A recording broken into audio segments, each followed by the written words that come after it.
Comenzamos a esta primera edición de Radio Análisis. Son exactamente las 9 de la mañana con 36 minutos en esta jornada de día jueves 11 de julio. Y como cada jueves a esta hora de la mañana están con nosotros nuestros amigos y amigas de Fundación Sol. En esta ocasión saludamos y le damos la bienvenida acá en estudio a la magíster en Sociología, Andrea Sato. Andrea, ¿cómo estás? Bienvenida acá a la radio. Hola Claudio, ¿todo bien? ¿Ustedes cómo están? Muy bien, muy bien. Conversábamos afuera de micrófono una infidencia que no podía creer que ya haya pasado un año, porque una de las últimas veces que pudimos conversar fue cuando te estábamos despidiendo a tu viaje a México. Ya estás de vuelta, pero es por un ratito, ¿no? Claro, estoy en mi primer año del programa doctoral, así que estoy un poco de vacaciones del hemisferio norte aquí. Vine a vivir el frío invierno de Chile.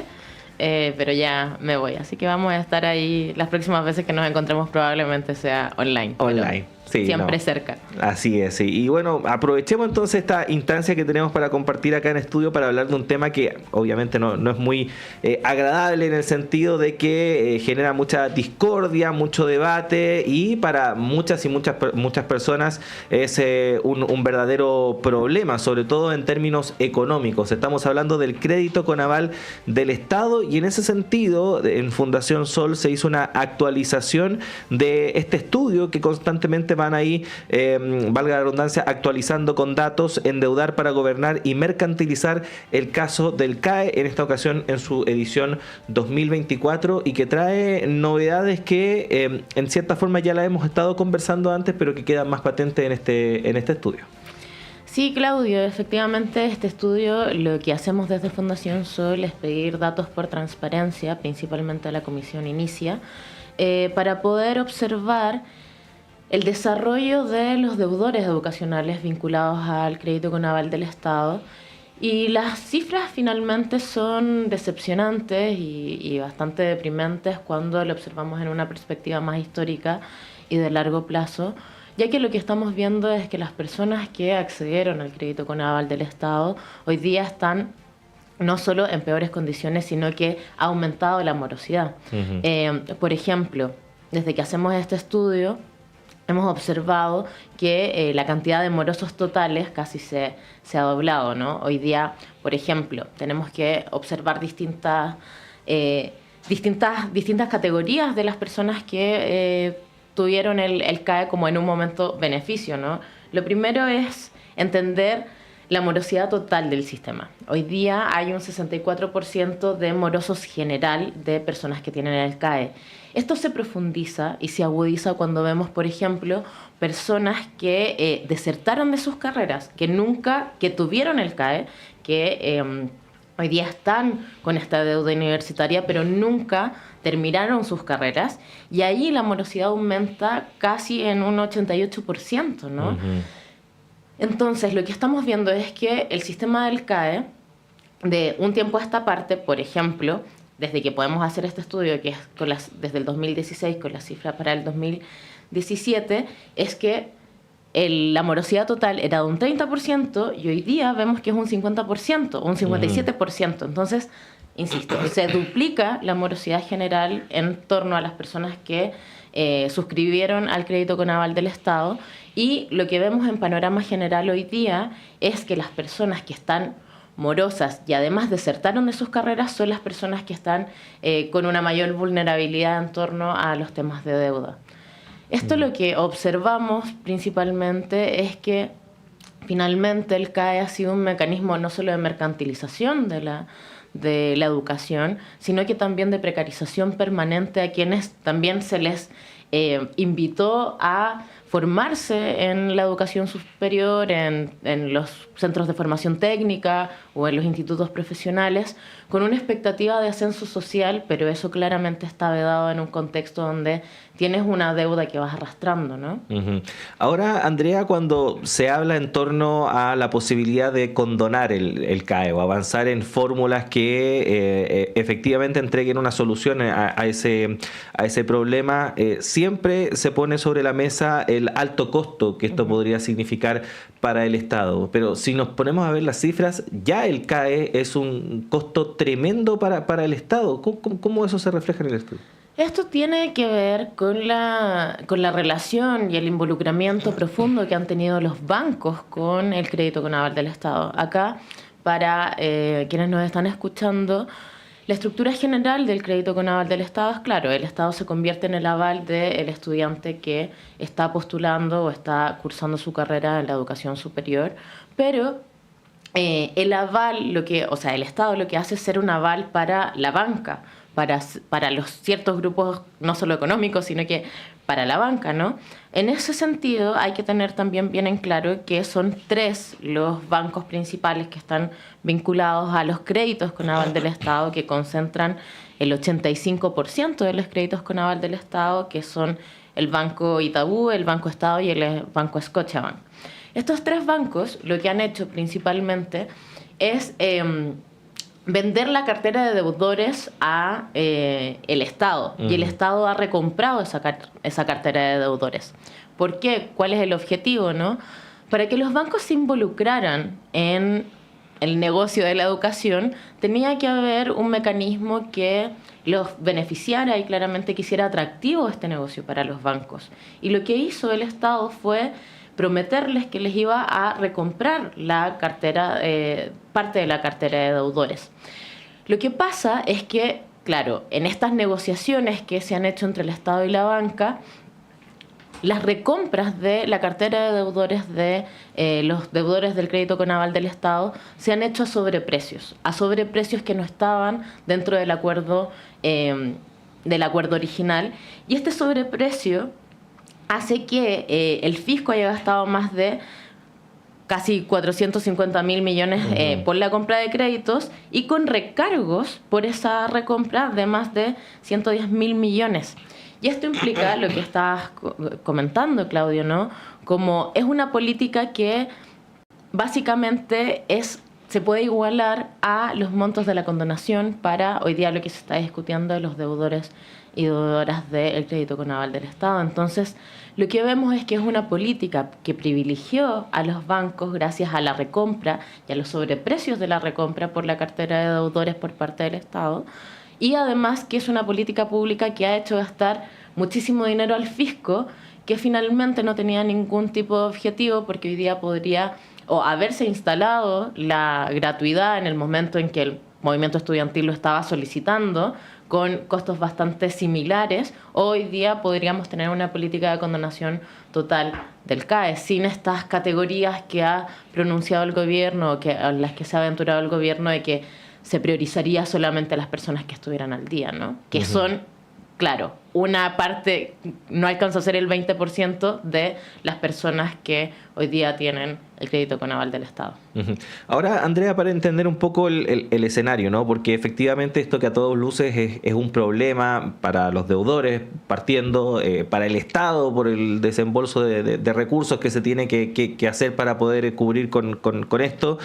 Para otros grupos es bastante beneficioso, ya lo mencionaba respecto de la banca, pero para los grupos empresariales principalmente que están detrás de diversos planteles educacionales en el país, también esto ha reportado una serie de ganancias. ¿Qué podríamos decir al respecto? Efectivamente, acá también otra de las dimensiones que podemos observar en este estudio es cómo las propias instituciones, principalmente privadas de educación, se han visto beneficiadas por esta política del CAE. Todo lo que es Grupo Santo Tomás y lo que es hoy día el ex Grupo Laureate son instituciones en donde desde los últimos 20 años se ha ampliado la matrícula de manera importante. De esa matrícula ampliada, gran parte tiene que ver con personas que acceden vía CAE a las instituciones de educación superior. Entonces son también instituciones privadas muchas veces, y esto también es importante conversarlo, como instituciones privadas que muchas veces no tienen los estándares de calidad necesarios para la formación profesional o técnica y superior. Por tanto, tampoco hay no hay una certeza de que se pueda acceder a un empleo de calidad tras terminar esos estudios.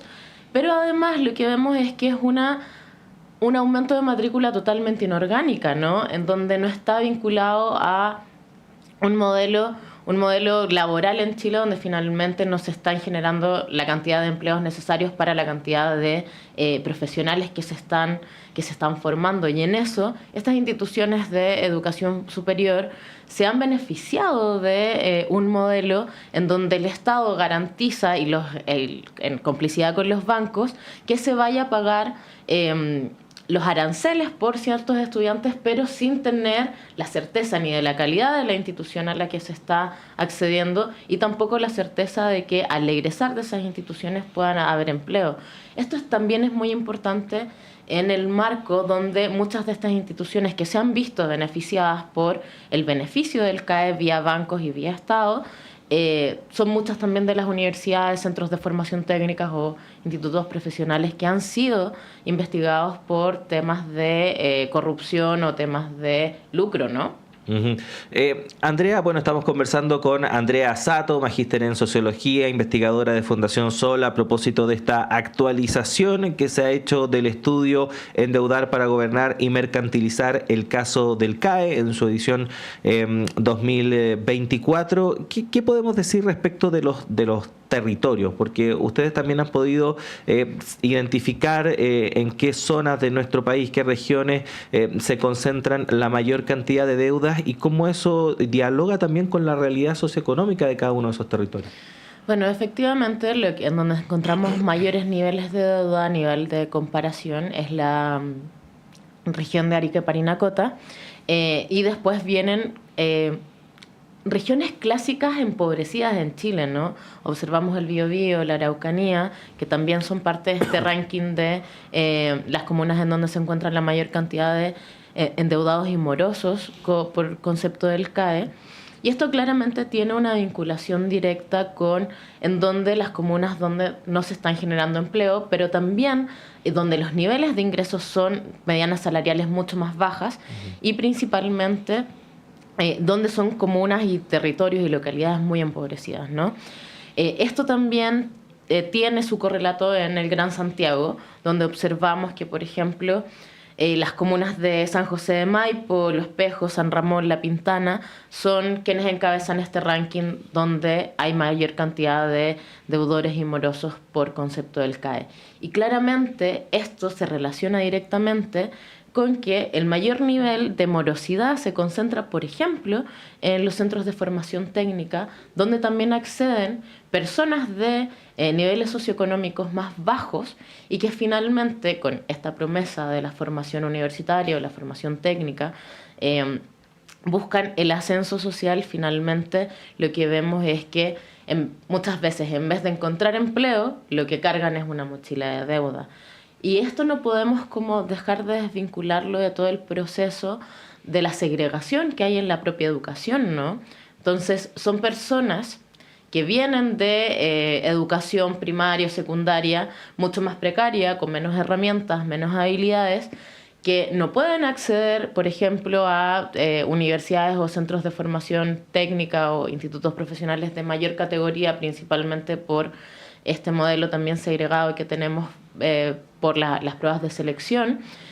Y lo que tiene como consecuencia directa es claramente que salgan de instituciones que pueden tener una calidad un poco más desmedrada en términos como de la visión global del empleo, por tanto acceden a peores empleos y por tanto tienen menores ingresos y por tanto es mucho más difícil pagar una deuda universitaria. Y esto en un escenario, Claudio, muy complejo, en donde finalmente lo que observamos, claro, no solo es una alta cantidad de desertores de carreras que tienen morosidad, sino que también hoy día estamos hablando de un 57% de personas que egresaron de sus carreras y que están morosos. Y esto está muy, muy vinculado con algo que en Fundación Sol también hemos trabajado muchísimo, que tiene que ver con este concepto de subempleo profesional, que son profesionales, personas con calificaciones que terminaron su proceso formativo y que hoy día no tienen trabajo en el área en la que se formaron, ¿no? El subempleo profesional en los últimos 10 años ha aumentado muchísimo y hoy día podemos ver que hay un 30% de personas profesionales que están subempleadas. Estamos hablando de más de 1 millón de personas, ¿no? Que tienen, que tienen cartones, que tienen calificación y que hoy día no logran encontrar empleo en los sectores en los que ellos se formaron. Entonces, aquí encontramos que no solo es la deuda, la mochila de la deuda, que lo tienen la mayoría de hoy día las personas que accedieron en algún momento al CAE, sino que también observamos que el mapa laboral de Chile no está generando empleo, ni empleo de calidad que permita también que esas personas salden esa deuda, ¿no? Entonces, aquí hay un problema muy complejo en donde lo que observamos que finalmente quienes tenían que ser los beneficiados de esta política pública, que eran los estudiantes, eventualmente trabajadores y trabajadoras, lo que vemos es que han sido totalmente precarizados en un mundo del trabajo donde las condiciones del trabajo están completamente precarizadas y que los grandes ganadores han sido la banca, principalmente por tener este modelo cautivo garantizado por el Estado, en donde el Estado se ha tenido que ver obligado a seguir comprando, recomprando deuda por parte de los bancos, ¿no? Andrea, nos quedan 2 minutos, pero quería finalizar esta conversación con, no te voy a pedir la solución al problema, obviamente no, pero ¿por dónde debería estar puesto el foco para orientar las políticas públicas en torno al dilema del CAE? Desde Fundación Sol consideramos que es urgente la condonación universal del CAE. Pensar en que solo se va a condonar a personas que tienen la deuda al día es desconocer el problema estructural que hay, no solo de endeudamiento y bajos ingresos y falta de empleo de calidad para hoy día jóvenes profesionales, sino que también es seguir priorizando, fortaleciendo y garantizando la ganancia de los bancos por sobre la calidad de vida de las personas. Aquí no se puede priorizar algunos segmentos que tal vez tuvieron la facilidad de seguir pagando el CAE por sobre otros segmentos que, como por ejemplo las personas que desertaron, que salieron de CFP, etcétera, etcétera, que hoy día no han podido estar al día con su deuda del CAE. Creemos que el endeudamiento es un mecanismo que finalmente desmantela los modelos de seguridad social, que el endeudamiento es también un modelo de esclavitud para futuros profesionales y para futuros trabajadores y trabajadoras, y claramente la deuda no debería ser un mecanismo de desposesión, sino que hoy día tenemos que avanzar en garantizar derechos universales, en derechos sociales, y claramente la condonación universal del CAE está en esa línea. Esperamos que el gobierno apure el proyecto de condonación del CAE y que finalmente las fuerzas políticas se puedan poner de acuerdo en una condonación universal. Andrea Sato, muchas gracias por haber estado acá en la radio conversando de este tema. Que estés bien. Gracias, Claudio. Siempre es un agrado venir. Y nosotros también nos despedimos cuando son las 9 de la mañana con 54 minutos.